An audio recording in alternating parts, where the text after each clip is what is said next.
Hi అండి, అందరికీ నమస్కారం. మన అఖిల్ జిరాక్స్ అండ్ కంప్యూటర్స్ కు స్వాగతం. నేను మీ అప్పలనాయుడు గోర్లే. ఈ వీడియోలో మనం ఎంఎస్ ఎక్సెల్ 2024 వెర్షన్ లో ఫైల్ మెనూలో ఉన్న వివిధ కమాండ్స్ గురించి బేసిక్స్ నుంచి అడ్వాన్స్ వరకు షార్ట్ కట్ కీస్ తో సహా క్షుణ్ణంగా నేర్చుకుందామండి.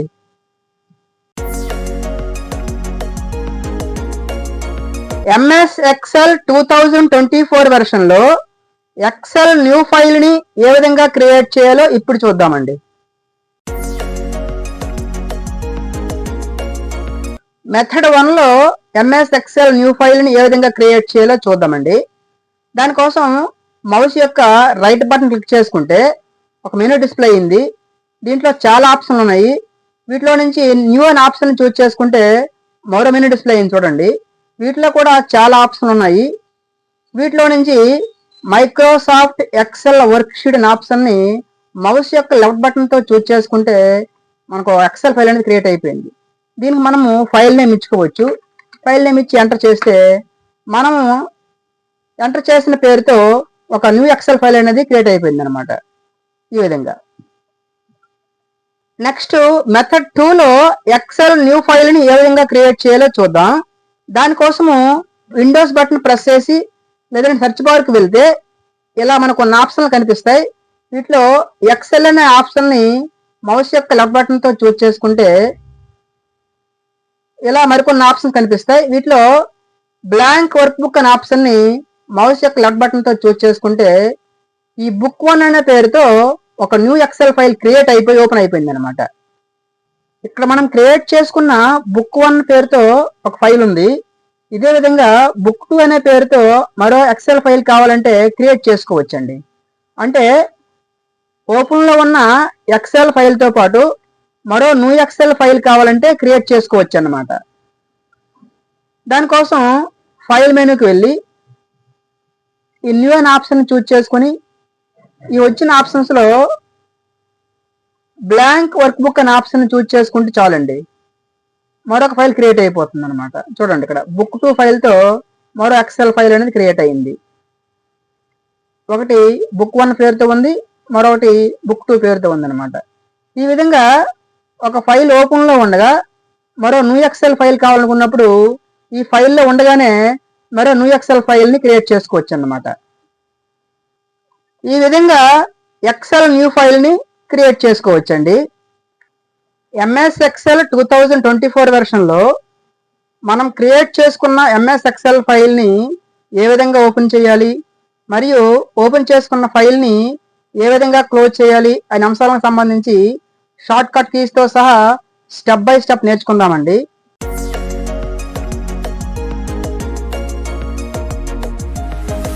ఇక్కడ మనం క్రియేట్ చేసుకున్న కొన్ని ఎక్సెల్ ఫైల్స్ ఉన్నాయండి. ఎక్సెల్ ఫైల్ని ఏ విధంగా క్రియేట్ చేయాలి అనే అంశానికి సంబంధించిన వీడియో లింక్ను డిస్క్రిప్షన్లో కూడా ఇచ్చాను. అఖిల్ జిరాక్స్ పేరుతో ఉన్న ఎక్సెల్ ఫైల్ని ఏ విధంగా ఓపెన్ చేయాలో చూద్దాం. ముందుగా మనం ఓపెన్ చేయదలుచుకున్న ఎక్సెల్ ఫైల్ని ముందుగా చూస్ చేసుకొని మౌస్ యొక్క లెఫ్ట్ బటన్ని డబల్ టైం క్లిక్ చేసుకుంటే ఫైలు ఈ విధంగా ఓపెన్ అయిపోతుందండి. మరో మార్గంలో కూడా ఫైల్ని ఓపెన్ చేసుకోవచ్చండి. దానికోసము ఫైల్ని చూస్ చేసుకొని మౌస్ యొక్క రైట్ బటన్ క్లిక్ చేసుకుంటే ఒక మెనూ డిస్ప్లే అవుతుంది. ఈ విధంగా దీంట్లో ఓపెన్ అనే ఆప్షన్ని లెఫ్ట్ బటన్తో చూస్ చేసుకుంటే మనం చూస్ చేసుకున్న ఫైల్ అనేది ఈ విధంగా ఓపెన్ అయిపోతుంది అన్నమాట. ఎక్సెల్ ఫైల్ ఓపెన్లో ఉండగా మన సిస్టంలో ఉన్న మరో ఫైల్ని కూడా ఓపెన్ చేసుకోవచ్చండి.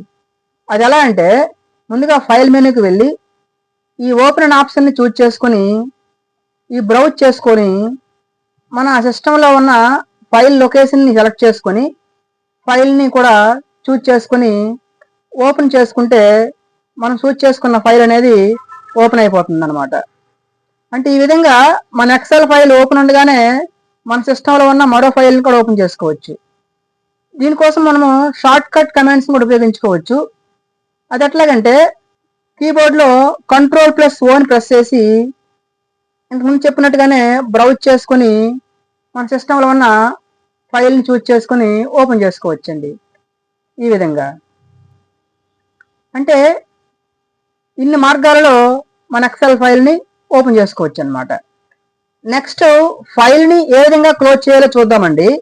దానికోసము విండో టాప్ రైట్ బటన్లో ఉన్న ఈ ఇంటూ బటన్ని మౌస్ యొక్క లెఫ్ట్ బటన్తో క్లిక్ చేసుకుంటే ఆ ఫైల్ అనేది క్లోజ్ అయిపోతుందండి. ఈ విధంగా ఫైల్ని మరో మార్గంలో కూడా క్లోజ్ చేసుకోవచ్చండి.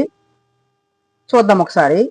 దానికోసము ఫైల్ మెనూకి వెళ్ళి ఇక్కడ క్లోజ్ అనే ఆప్షన్ చూస్ చేసుకోవడం ద్వారా కూడా ఫైల్ని క్లోజ్ చేసుకోవచ్చు అనమాట. విండోని క్లోజ్ చేసుకోవచ్చు. నెక్స్ట్ షార్ట్ కట్ కమాండ్స్ని ఉపయోగించి కూడా ఫైల్ని క్లోజ్ చేసుకోవచ్చు.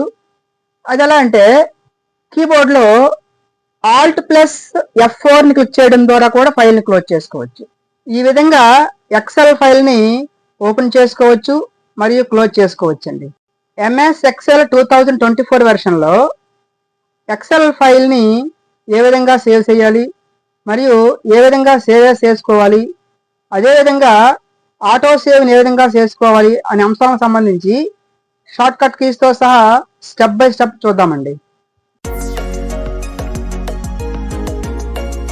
ముందుగా సేవ్ అనే కమాండ్ గురించి చూద్దామండి.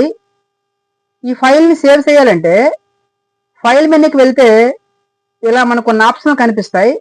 వీటిలో ఈ సేవ్ అనే కమాండ్ చూస్ చేసుకుంటే ఫైల్ సేవ్ అయిపోతుందండి. ఫైల్ని సేవ్ చేయడానికి కీబోర్డ్లో shortcut keys Ctrl+S click చేయడం ద్వారా కూడా ఫైల్ని సేవ్ చేసుకోవచ్చండి. అయితే మనం డాక్యుమెంట్ని ప్రిపేర్ చేసిన తర్వాత డాక్యుమెంట్ని ఎటువంటి కమాండ్ని ఉపయోగించి సేవ్ చేయకుండా ఫైల్ని క్లోజ్ చేసే ప్రయత్నం చేస్తే ఇలా మనకు డైలాగ్ బాక్స్ అపియర్ అవుతుందండి. వీటిలో సేవ్, డోంట్ సేవ్, క్యాన్సిల్ మనకి కొన్ని ఆప్షన్లు కనిపిస్తాయి. వీటిలో మనము సేవ్ అనే కమాండ్ చూస్ చేసుకోవడం ద్వారా ఫైల్ సేవ్ అయిపోయి క్లోజ్ అయిపోతుందండి. ఈ విధంగా నెక్స్ట్ సేవ్ యాజ్ అనే కమాండ్ గురించి మాట్లాడుకుందాం. ఇక్కడ మనకి ఓపెన్లో ఉన్న ఫైల్ పేరు అఖిల్ జిరాక్స్. ఈ అఖిల్ జిరాక్స్ అనే ఫైల్కి సేమ్ మరో డూప్లికేట్ ఫైల్ కావాలనుకోండి, మనం సేవ్ యాజ్ అనే కమాండ్ ఉపయోగించుకోవాలన్నమాట. ఉదాహరణకి ఈ అఖిల్ జిరాక్స్ అనే ఫైల్కి మనం ఒక డూప్లికేట్ ఫైల్ని క్రియేట్ చేద్దాం.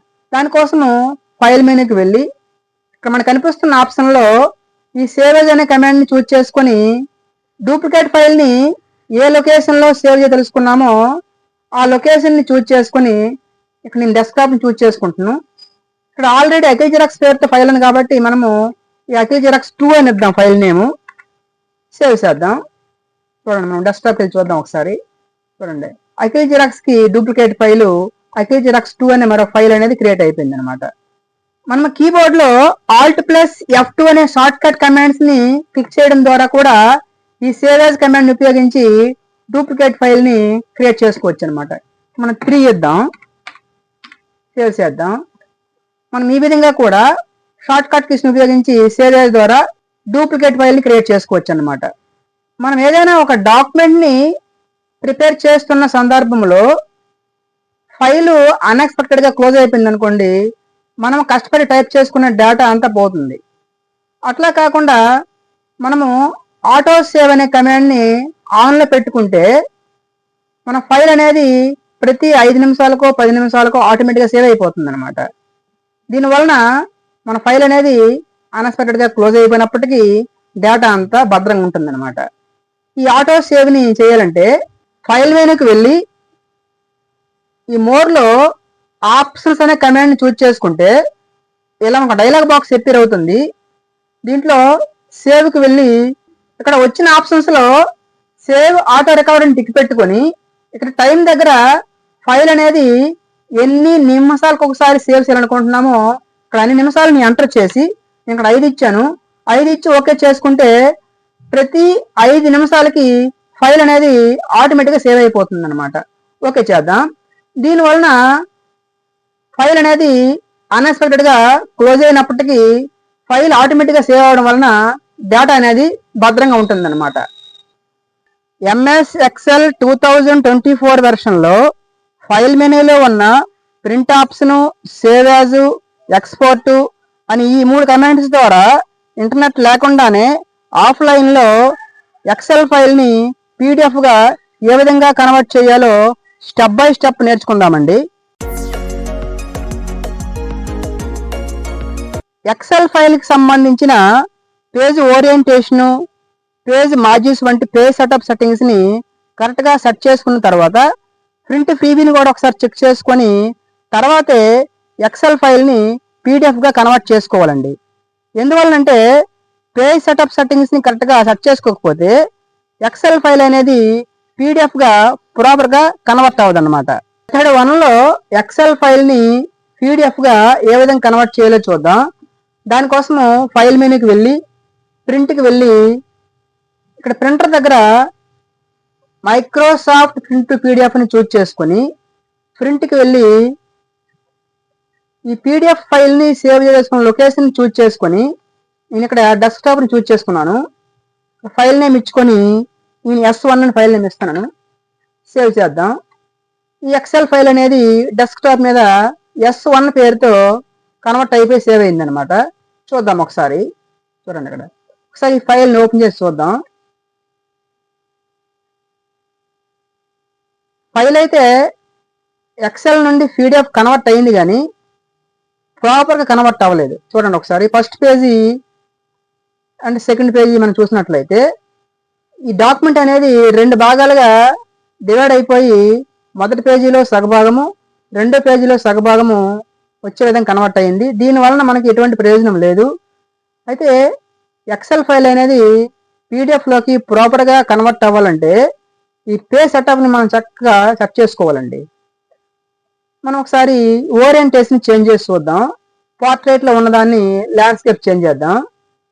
మరొకసారి మనము ప్రింట్ ప్రీవ్యూ చెక్ చేద్దాం. Control F2. ఇక మనకి ఈ ప్రింట్ ప్రీవ్యూలో ఈ ఫైల్ అనేది ఏ విధంగా కనిపిస్తుందో మనం కన్వర్ట్ చేసిన తర్వాత పీడిఎఫ్ కూడా అదే మాదిరి కన్వర్ట్ అవుతుంది అనమాట. ఒకసారి దీన్ని కన్వర్ట్ చేసి చూద్దాం. సింగిల్ ఫైల్లో ఉంది. మైక్రోసాఫ్ట్ ప్రింట్ పీడిఎఫ్ని చూజ్ చేసుకొని ప్రింట్కి వెళ్ళి ఈ ఫైల్ని సేవ్ చేయదలుచుకున్న లొకేషన్ని చూజ్ చేసుకొని ఫైల్ నేమ్ ఇచ్చి నేను S2 ఇస్తున్నాను అండ్ సేవ్. ఈ ఎక్సెల్ ఫైల్ అనేది S2 పేరుతో డెస్క్టాప్ మీద సేవ్ అయింది. చూద్దాం ఒకసారి ఓపెన్ చేసి చూద్దాం. చూడండి ఇక్కడ సింగిల్ పేజీలో డాక్యుమెంట్ అంతా పీడిఎఫ్లో కన్వర్ట్ అయ్యింది. అది చక్కగా ఉంది. ఎందుకంటే మనం ఎక్సెల్ ఫైల్కి పేజ్ సెటప్స్ కరెక్ట్గా ఇచ్చాం కాబట్టి అది పీడిఎఫ్లో కూడా చాలా ప్రాపర్ కన్వర్ట్ అయిందనమాట. నెక్స్ట్ మెథడ్ 2లో ఎక్సెల్ ఫైల్ని పీడిఎఫ్గా ఏ విధంగా కన్వర్ట్ చేయాలో చూద్దాం. దానికోసము ఫైల్ మెనూకి వెళ్ళి ఇక్కడ సేవ్ యాజ్కి వెళ్ళి బ్రౌజ్కి వెళ్ళి ఈ పీడిఎఫ్ ఫార్మేట్ని ఏ లొకేషన్లో సేవ్ చేయాలనుకుంటున్నామో ఆ లొకేషన్ని చూజ్ చేసుకొని ఈ సేవ్ యాజ్ టైప్ దగ్గర ఈ పీడిఎఫ్ని చూజ్ చేసుకొని ఇక్కడ ఫైల్ నేమ్ ఇద్దాం, S3 అని ఇద్దాం అండ్ సేవ్. ఇప్పుడు S3 పేరుతో డెస్క్టాప్ మీద ఎక్సెల్ ఫైల్ అనేది పీడిఎఫ్ కన్వర్ట్ అయిపోయి సేవ్ అయింది అండ్ ఓపెన్ అయిపోయింది కూడా చూడండి S3 పేరుతో. ఈ విధంగా కూడా ఎక్సెల్ ఫైల్ని పీడిఎఫ్గా కన్వర్ట్ చేసుకోవచ్చు అనమాట. నెక్స్ట్ మెథడ్ 3లో ఎక్సెల్ ఫైల్ని పీడిఎఫ్గా ఏ విధంగా కన్వర్ట్ చేయాలో చూద్దాం. దానికోసం ఫైల్ మెనూకి వెళ్ళి ఇక్కడ ఎక్స్పోర్ట్కి వెళ్ళి ఇక్కడ క్రియేట్ పీడిఎఫ్ ఎక్స్ప్రెస్ డాక్యుమెంట్ని చూజ్ చేసుకొని ఇక్కడ మళ్ళీ క్రియేట్ పీడిఎఫ్ ఎక్స్ప్రెస్ని చూజ్ చేసుకొని మనం సేవ్ చేయదలుచుకున్న లొకేషన్ చూజ్ చేసుకొని ఇక్కడ ఫైల్ నేమ్ ఇద్దాం S4 అని అండ్ పబ్లిష్ అని క్లిక్ చేసుకుంటే ఈ ఎక్సెల్ ఫైల్ అనేది ఈ S4తో డెస్క్టాప్ మీద సేవ్ అయ్యి అండ్ ఓపెన్ అయిపోయింది కూడా. ఈ విధంగా కూడా ఎక్సెల్ ఫైల్ని పీడిఎఫ్గా కన్వర్ట్ చేసుకోవచ్చు అనమాట. ఈ విధంగా ఎక్సెల్ని పీడిఎఫ్గా కన్వర్ట్ చేసుకోవచ్చండి.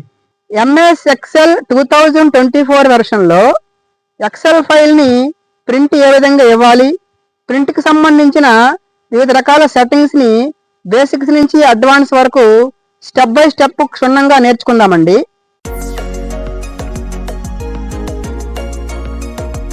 ఇక్కడ మనకు కనిపిస్తున్న ఎక్సెల్ వర్క్ షీట్ని ప్రింట్ ఇవ్వాలంటే ఫైల్ మెనూకి వెళ్ళి ఇక్కడ మనకు కనిపిస్తున్న ఆప్షన్స్లో ఈ ప్రింట్ అనే కమాండ్ని చూజ్ చేసుకుంటే ఇలా మనకు మెనూ డిస్ప్లే అవుతుందండి.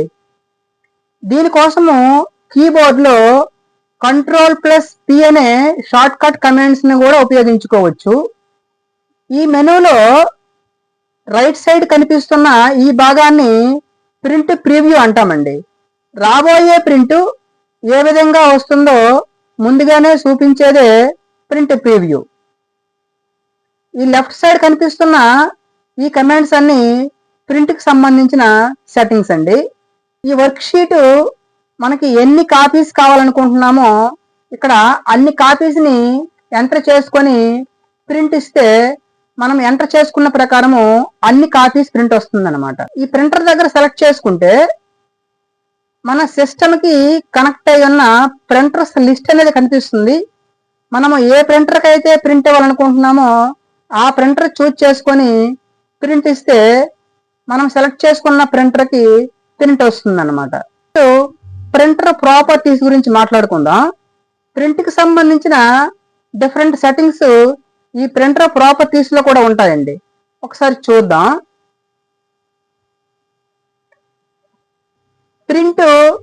ప్రింటర్ యొక్క ఏ ట్రేకి ఇవ్వాలనుకుంటున్నామో అక్కడ ఆ ట్రేని చూజ్ చేసుకోవచ్చు. పేపర్ సైజుని కూడా అక్కడ మార్చుకోవచ్చు.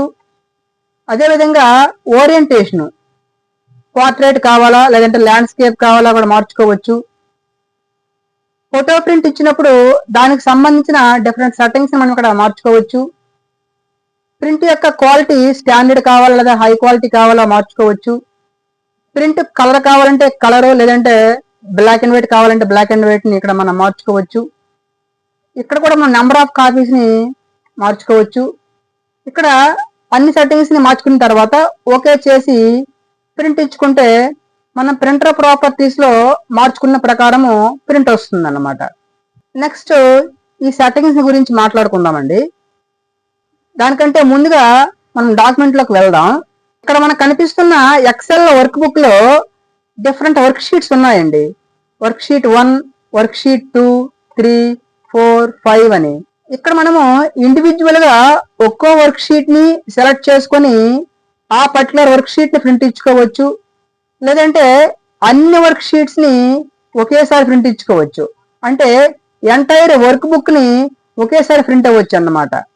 అట్లాగే మనకి ఒక వర్క్ షీట్ లో మనకు కావలసిన ఏరియాని సెలెక్ట్ చేసుకొని ఆ పర్టికులర్ ఏరియాను కూడా ప్రింట్ ఇచ్చుకోవచ్చు అనమాట. వాటి కోసం ఇప్పుడు మనం చూద్దాం. ఇంతకుముందు చెప్పుకున్నట్టుగా ఫైల్ మెనూకి వెళ్ళి ప్రింట్కి వెళ్ళి ఇక్కడ ఈ సెట్టింగ్స్ లో ఈ ఫస్ట్ ఆప్షన్ చూస్ చేసుకుంటే ఇక్కడ మరొక 3 ఆప్షన్లు కనిపిస్తున్నాయి.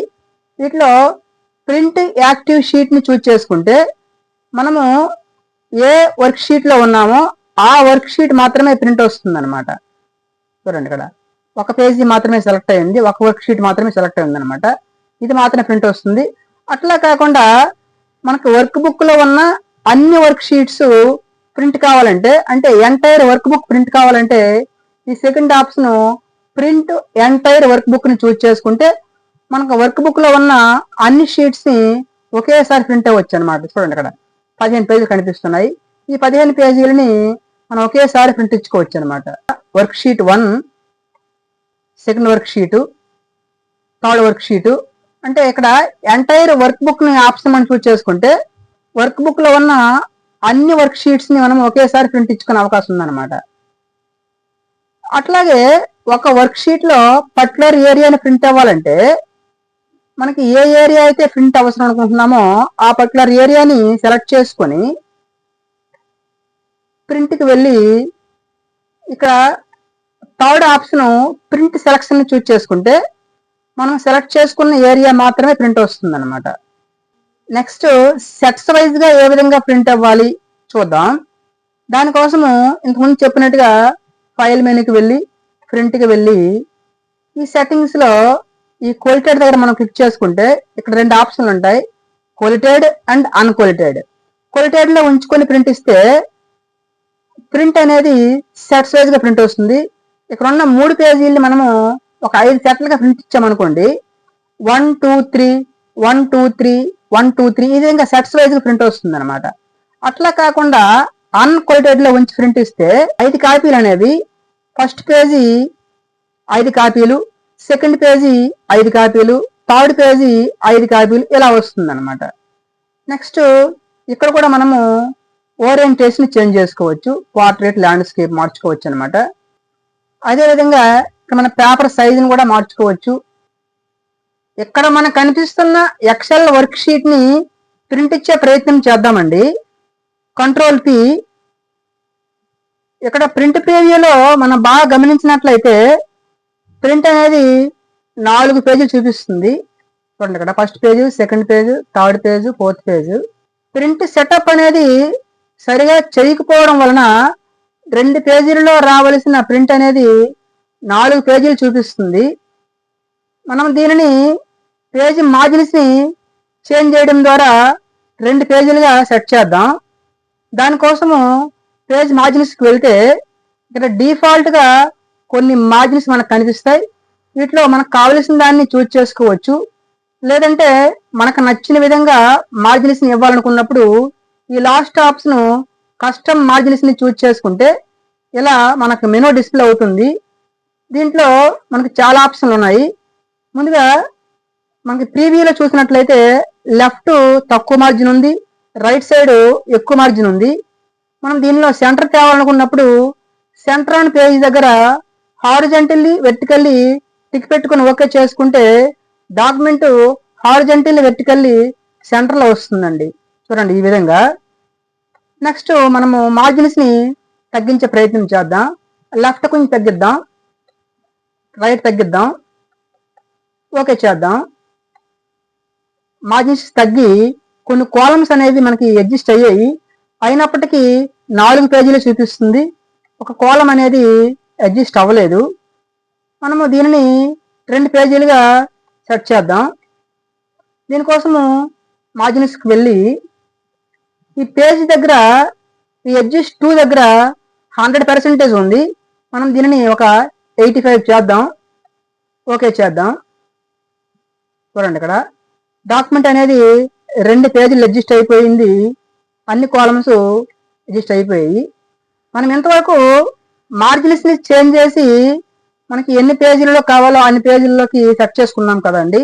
అదే మాదిరిగా మనము స్కేలింగ్ ఆప్షన్ ఉపయోగించి కూడా మనకి ఎన్ని పేజీలు కావాలంటే అన్ని పేజీల్లోనికి సెట్ చేసుకోవచ్చు. ఒకసారి చూద్దాం.